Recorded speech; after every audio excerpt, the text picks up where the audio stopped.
Mutual fund सही है। ये हमारी जिंदगी को आसान तो बनाता है, पर म्यूचुअल फंड होता क्या है, आज भी लोगों के मन में इसके बारे में बहुत सारी भ्रांतियां हैं। दोस्तों, म्यूचुअल फंड एक एक्सपर्ट सर्विस है जहां पे कि हमको विशेषज्ञों की सहायता मिलती है जो कि हमारे पैसे को बढ़ाने में मदद करते हैं।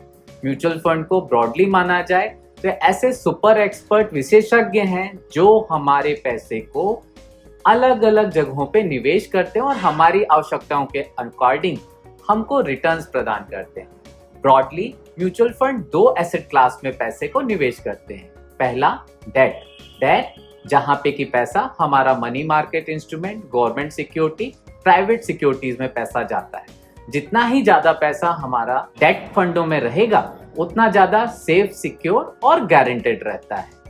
साथ ही साथ दूसरी एसेट क्लास जिसमें कि म्यूचुअल फंड निवेश करते हैं वो कहलाती है इक्विटी, मतलब शेयर बाजार में। शेयर बाजार के बारे में आप सभी जानते होंगे। बहुत सारे लोग हमको बता तो देते हैं कि फलाना शेयर खरीद लें, एक्स कंपनी का शेयर अगले 3 सालों में, 5 सालों में दुगना हो जाएगा या उससे भी ज्यादा रिटर्न देगा। बट आपको ये जानकर आश्चर्य होगा, सेबी के डाटा के अकॉर्डिंग अधिकांशतः लोग, 90% से अधिक लोग जो कि शेयर मार्केट में बिना किसी नॉलेज के निवेश करते हैं, उन सभी को हमेशा ही नुकसान होता है। तो इक्विटी में निवेश के लिए हमको भी एक्सपर्ट्स की मदद ले लेना चाहिए। ये एक्सपर्ट की सुविधाएं हमको म्यूचुअल फंड के थ्रू बहुत आसानी से मिल जाती है।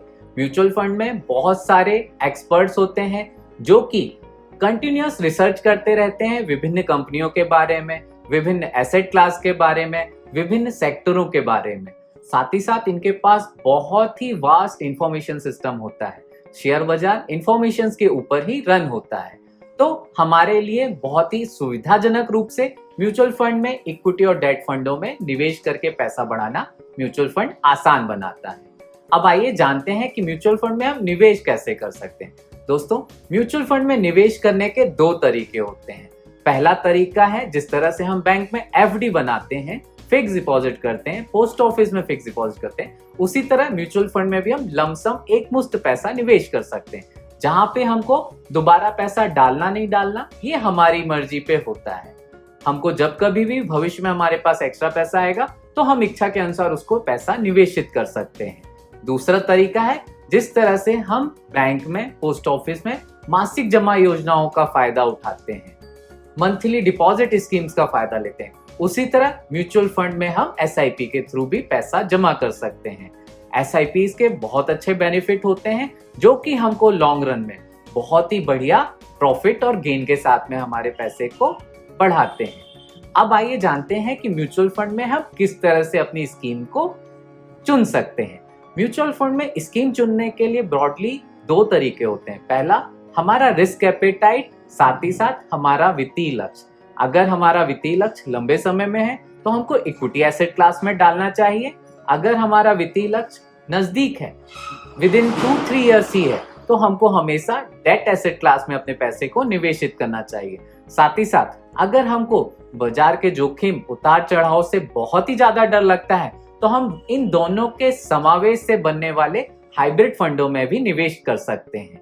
तो इस तरह से म्यूचुअल फंड में हमको ब्रॉडली 3 एसेट क्लास मिलते हैं, इक्विटी, डेट और हाइब्रिड। तो हमको अपनी आवश्यकताओं के अनुसार ही इन फंडों को चूज कर लेना चाहिए। अब आगे हम जानते हैं कि टैक्स में हमको किस तरह से एडवांटेज मिलता है। दोस्तों, 80C की धारा के अंतर्गत हम सभी लोगों को इनकम टैक्स बचाने के बारे में बहुत ज्यादा जानकारी नहीं होती है।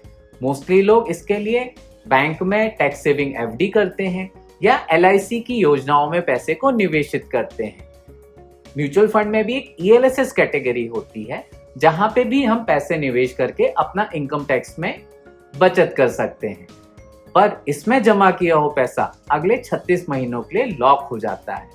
साथ ही साथ हमारे पास ये फ्लेक्सिबिलिटी होती है कि अगले साल हम उसमें पैसा डालें या ना डालें। इसी के साथ में म्यूचुअल फंड में एक और तरीका आता है, हमको जब पैसा वापस मिलता है उस पे हमारी टैक्स लायबिलिटी क्या होती है।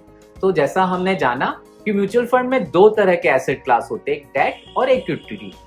डेट फंडों में जब भी हम पैसा विड्रॉ करते हैं तो जिस वित्तीय वर्ष में हम अपने पैसे को निकालते हैं उस साल में जो भी प्रॉफिट आता है हमारे म्यूचुअल फंडों से वो हमारे इनकम में ऐड हो जाता है और हमको अपने इनकम टैक्स ब्रैकेट के अकॉर्डिंग उस पर टैक्स देना होता है। परंतु जब तक हम वो पैसे को विड्रॉ नहीं करते तब तक हमको कोई भी इनकम टैक्स नहीं देना पड़ता है डेट म्यूचुअल फंड पे। अब दूसरी कैटेगरी ऐसी स्कीम है जिसमें 65% से अधिक पैसे का निवेश इक्विटी स्कीमों में होता है, इक्विटी एसेट क्लास में होता है, वो कहलाते हैं इक्विटी म्यूचुअल फंड। यहाँ पे हम जब पैसा निकालते हैं तो इसमें दो तरह के टैक्स इम्प्लीमेंटेशन आते हैं। पहला, जब हम अपने पैसे को विद इन 1 ईयर, एक ही साल के अंदर विड्रॉ कर लेते हैं तो इसको कहते हैं शॉर्ट टर्म कैपिटल गेन। इस पैसे पे हमको सीधा 15% short term capital gain tax देना होता है। पर अगर हम अपना पैसा 1 साल के बाद निकालते हैं तो ये लॉन्ग टर्म कैपिटल गेन कहलाता है। हर वित्तीय वर्ष में 1 लाख रुपए तक का कैपिटल गेन हमारे लिए टैक्स एग्जम्प्ट होता है, उस पे कोई भी टैक्स नहीं लगता। बट अगर ये कैपिटल गेन हमारा 1 लाख रुपए से अधिक होता है तो अपने गेन के ऊपर 1 लाख रुपए के बाद हमको 10% ही कैपिटल गेन टैक्स देना पड़ता है।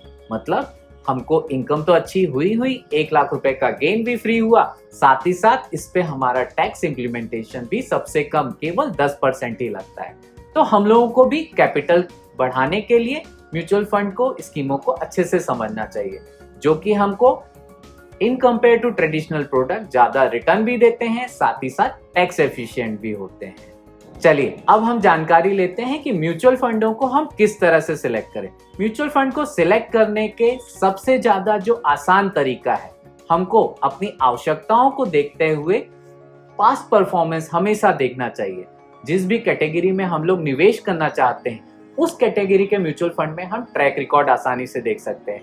हमारे देश में सेबी ने सारे म्यूचुअल फंड कंपनियों के लिए रूल स्टैंडर्ड किए हैं, जिसके की अंतर्गत वो हमको 1 महीने, 3 महीने, 6 महीने, 1 वर्ष, 3 वर्ष और 5 वर्षों में किसी भी फंड ने क्या रिटर्न दिया है ये हमको वो बताते हैं। हम किन्हीं भी 2 या 2 से अधिक फंडों को कंपेयर करके आसानी से उनमें आपस में तुलना कर सकते हैं। दूसरा जो बेसिक क्राइटेरिया होता है किसी भी स्कीम को सिलेक्ट करने के लिए, ये होता है एक्सपेंस रेशियो। हम जिन भी स्कीमों में निवेश करते हैं उन स्कीम को रन करने के लिए कंपनियों को कुछ ना कुछ खर्च तो लगता ही है, जिसमें कि वो अपने एनालिस्ट, एक्सपर्ट्स और अपने ऑर्गेनाइजेशन को रन करने के लिए खर्च होता है। तो किसी भी फंड में जितना कम एक्सपेंस रेशियो होगा हमारे लिए वो उतना अच्छा होगा, क्योंकि हमारे रिटर्न्स उतने ही ज्यादा बढ़ जाते हैं। और सबसे आखिरी चीज जो हमको देखने के लिए होता है एग्जिट लोड। ब्रॉडली आप देखेंगे इक्विटी के अधिकांश स्कीमों में अगर हम पैसा 1 वर्ष से पहले विड्रॉ करते हैं तो हमको लगभग 1% का एग्जिट लोड लगता है। कुछ स्कीमों में ये शर्तें कुछ कम होती हैं, बट अधिकांश स्कीमों में 1 वर्ष के बाद कोई भी एग्जिट लोड नहीं होता। तो आप भी अपने निवेश सलाहकार के थ्रू इन बातों को ध्यान रख के आसानी से अपनी स्कीमें चुन सकते हैं। उम्मीद है आपको ये सारी जानकारियां आपके निवेश को बहुत अच्छे से बढ़ाने में, उसको एक्युमुलेट करने में और म्यूचुअल फंड को समझने में बहुत मदद मिलेगी। धन्यवाद।